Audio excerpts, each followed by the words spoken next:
news that Sonic is alive reaches the Resistance. Like, not even one level after all of that. Like, Sonic is just confirmed alive right before the first level, and I think after that, that you go to Chemical Plant for whatever reason, I forget why, and then afterwards they say, okay, we gotta rescue Sonic. And that's it. Really? Really? Alright, that was some tension. We thought Sonic was dead, and then... and apparently Sonic was tortured for 6 months as well, yet he looks no worse for wear. If you're wondering why that is, that was also added in the English version. It was not in the Japanese version. Sonic is eventually freed. Actually, he frees himself because the Death Egg lost its power for like 2 seconds. What? And fights Zavok, who dies immediately afterwards, and that's it for him. Half of the bad guys just gone already. Wow, that's fast. And afterwards, Sonic and the Avatar meet up. Sonic saves the Avatar, which, okay. And afterwards, they leave in one of Eggman's shuttles, which, wait, that's it? You just leave? Eggman just let you leave? Like, are the other Resistance members there? Or is it just the Avatar? Alright, whatever. By the way, the Avatar is called the Rookie the entire time because they don't actually want to bother giving him a name. You can't actually name any of your avatars, which is, I find odd. Why can't you? I know you could just write down a name or think of one in your head, but I certainly didn't do that. I wanted to just give him a name. Afterwards, Sonic meets up with Infinite. Infinite and Sonic share some banter. Sonic saves Silver, they fight, and then he leaves. Infinite doesn't finish off Sonic when he had the chance because blah-diddy blah blah blah with a blah on top of blah on blah. In other words, we're Sonic heroes, aka I don't fucking know. Why doesn't he just finish him off? It would take 2 seconds to do so. But no. Now, so Sonic, he wants to find out the source of Infinite's power, which, you know, he talks about him. Of course he wouldn't tell you, Sonic. But anyway, in the meantime, you know, Sonic and the Resistance, and eventually Tails and Classic Sonic meet up. They do a bunch of shit to help the world and destroy generators and the Death Egg eventually. And then afterwards, there's the final battle, and eventually the combined forces of Classic Sonic, Modern Sonic, and your OC eventually team up together to stop Infinite and Eggman once and for all. It's eventually revealed, actually, that Infinite's power also... his powers are never really explained fully, but it's essentially like a mind manipulation. Not mind control, not like mind powers, though I guess he could... He sort of like bends your perception of reality, which is actually really a neat power. It's actually a really cool ability. You can sort of make people see whatever you want, but it's not actually there, but it feels real to you, so it's a part of your reality. Therefore, if he wants to throw a truck at you, you'll see a truck. No one else will, because he doesn't care about any of those, but if you see one, it's become a part of your reality, which means that truck can hit you in the face and kill you. That's actually a pretty cool ability. But it's never really elaborated on or really explained well where he gets this power from besides, oh, the Phantom Ruby. As for the time and space powers for Mania, there have been theories that Mania actually isn't canon in some ways and actually isn't, like, it never happened. There are theory videos about that, and some people have said that can explain it, but we don't know if that actually is the case. Yes, Sega could come out and say, oh, well, yeah, that was totally the case, but how do we know they're not just pulling shit out of their ass?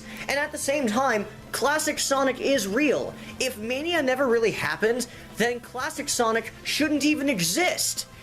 Also, why are the timelines suddenly separate? Classic Sonic is constantly said to be from another dimension. That's Sonic from another dimension, aren't you? Doubles of us? Places and enemies from our past? We're traveling through time and space!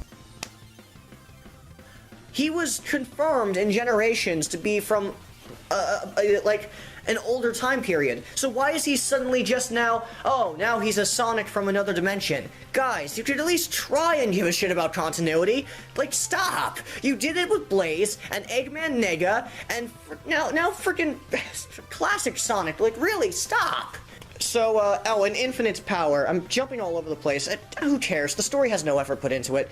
Infinite's power is essentially mind manipulation.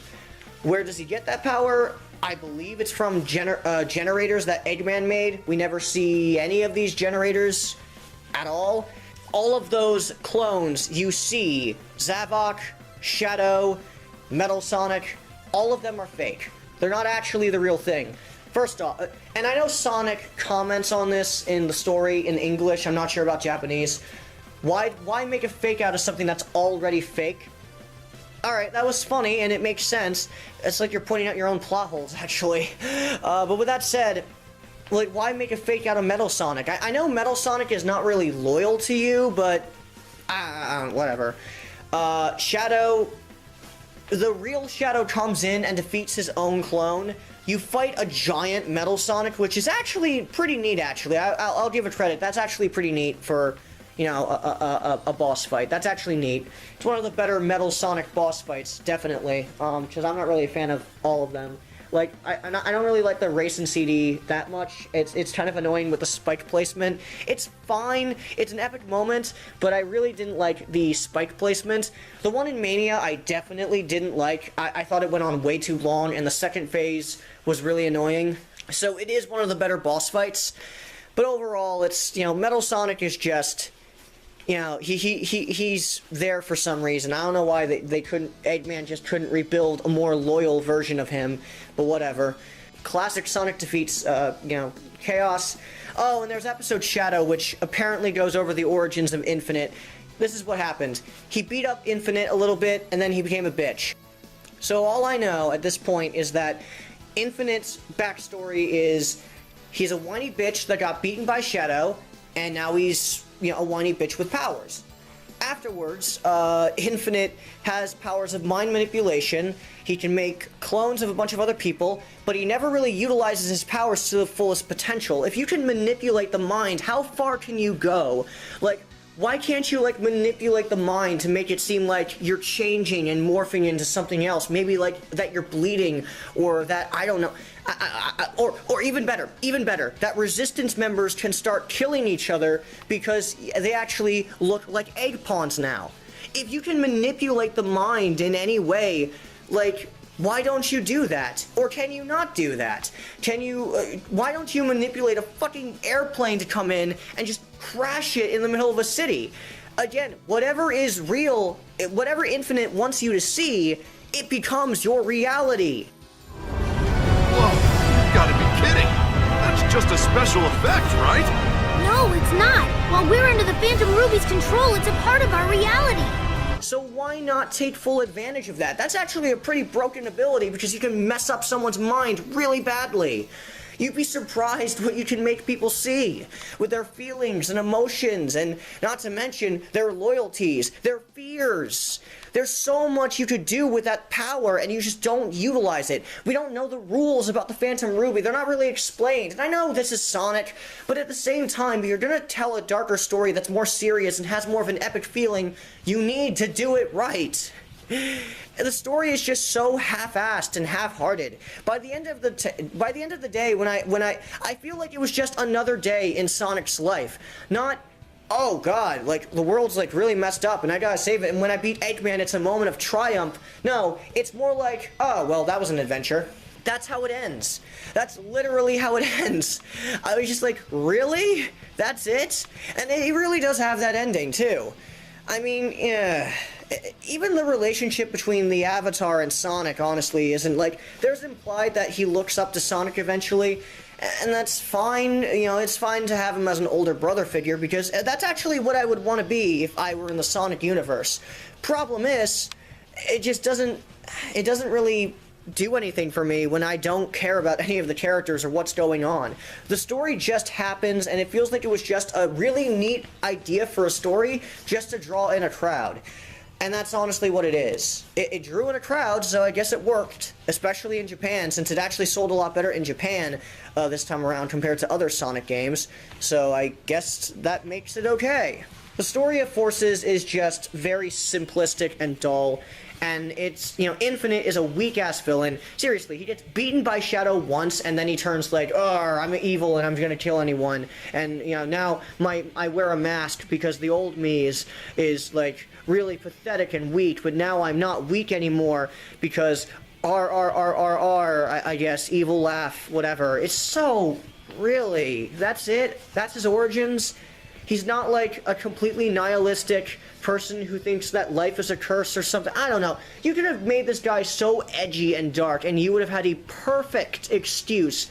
You could have made him you could have made him so dark and edgy and really creepy. And Liam O'Brien's voice work is really good, too, for Infinite. I feel bad for him because he tries. In fact, if there is one thing I can say, the characterization and voice acting, for the most part, is actually decent.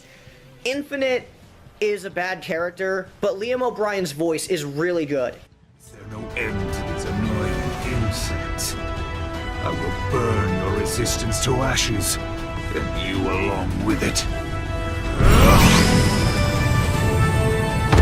He fits the character very well, so he is better than Mephiles in that department. Plus, I actually do enjoy his design, and especially his theme. That theme makes him out to be just such a freak of nature, and it just is a shame that he's actually not a freak of nature, he's just a bitch. A bitch of a bounty hunter. That's really all he was. With the Jackal Squad. That's apparently what was his squad name? Didn't really work. He was a mercenary who was hired by Eggman, and he is part of the Jackal Squad. But everyone apparently is killed by Shadow. At least I assume they were killed by Shadow, because we never see them again. Everything around Infinite is awesome, except for his actual backstory and character. When you realize what he really is, it takes away a lot more from his character more than it adds, and that's really a shame. But for the characters that are already a part of the franchise, I actually think Silver's voice and personality is actually decent. Amy's is decent. She's not annoying for once. And she's not all lovey-dovey for Sonic. You can still tell it's the same Amy, but she's a little bit more mature now, which is nice. Knuckles is now the leader of the Resistance, which I found hilarious since everyone made fun of him. And there's this one line he has, "None of this is good, Vector. That's why it's called war." Jesus, Knuckles, tone down the Mustang from Full Metal Alchemist. Seriously, they share the same voice actor, by the way. It's Travis Willingham. Shadow, actually, I will say, is actually done decently well. He actually feels like SA2 Shadow for once. He doesn't feel like, I'm edgy and dark. But, he still has the darker voice, but he feels more like an actual person this time around. He feels like he's actually a living being. He actually does make a quip at Eggman that's actually fairly funny. So it's when Eggman's defense squad just completely dies, I guess, or is destroyed, Shadow said, "I guess you should have hired a defense squad for the defense squad." I was just like, alright, that gave me a chuckle. That was actually a decent line for Shadow, It made me feel like he was more of a darker reflection of Sonic and not just edgy to hedgy, It was just nice to see that, because everyone knows Shadow as just the emo, edgy, hedgy hog person that he usually is, and I really don't like that version of Shadow. I don't like what they've done to him over the course of the series, making him all emo. And I'm happy to see Shadow has a bit of derailment to his character, so that's nice. My only problem is that Shadow seems like he's going to be more important to the story since he has a connection with Infinite, but they never really do anything with it after, Episode Shadow, which is a DLC, a free DLC mission thing that is supposed to elaborate on certain events. It doesn't. But with that said, he just kind of comes and goes. He seems important, and what they do with him early on is actually pretty neat. But once the main story kicks in continuity, he just sits back and does nothing. Also, where did Shadow go? Where did he go for those 6 months? Did he just sleep for an entire half a year and that's it? Eggman's taking over the world around you. You don't do anything until now? He just shows up out of nowhere, kills his own clone, and then that's it. Also, these clones make no sense because Zavok apparently remembers his events of getting his ass fucking whooped in Sonic Lost World. Apparently, he has memories of that. Why? They're clones. They don't have emotion or memories. They shouldn't. It was Infinite copying memories from like Eggman's memory machine? Did he capture Zavok at one point and sapped away his memories and put them into a clone? How does that make sense? I mean, I know Eggman remembers some of the things, but not everything. You want to know what I would like to see? And I know some people would probably have mixed feelings on this, but the Zeti actually may be coming to help Sonic and his crew, since maybe their world was taken over, because we actually do see the Lost Hex again, which, yeah, we actually see it again. Or at least it looks like the Lost Hex. I think it was implied to actually be the Lost Hex. At least that's what I think it was, which is actually decent because it shows that it is actually just a part of Sonic's world, though at this point it's not really Lost Hex, it's really more of a Hex. What I would have liked is maybe the Zeti help out Sonic, or maybe they join his side after some convincing and maybe help fight Eggman. It's just like, I don't know, I just would have liked to have seen that. The one personality I really hate what they've done with is Tails. Tails is a complete wimp. He doesn't do any of the fighting. He only really exists to tell the Avatar something, and that's it. And every other time, he's just a whiny little bitch who runs away from fights, and that's pretty much it. He doesn't really do any of the fighting himself. He cowers in fear at the mere sight of Chaos Zero. Chaos! Sonic, help me! Chaos Zero, not Chaos 1, or 2, or 3, or 4, or 5, or 6, or even Perfect. No, it's freaking Chaos Zero. Really? That makes you, like, go, Sonic, help me! Really? Charmy is more badass than Tails in this game. Tearing apart the story, I guess I can talk about the game. Well, actually, before I talk about the game, let's talk about everything else. The graphics, they look decent, they look polished, they look well done. Some of the textures clearly are ripped from other Sonic games, but whatever, I expect that. The game overall looks about as good as Generations, just with a bit more polish to its frame rate, which is nice. It is nice to play a boost Sonic game in 60 FPS that isn't on PC for once. So that's nice. The soundtrack, which I actually, controversial statement, I like the soundtrack more than Mania's. Maybe it's just because there's more original themes here, and I've just heard the originals to death at this point. And, you know, hearing them again was fine, but not something I was too happy about.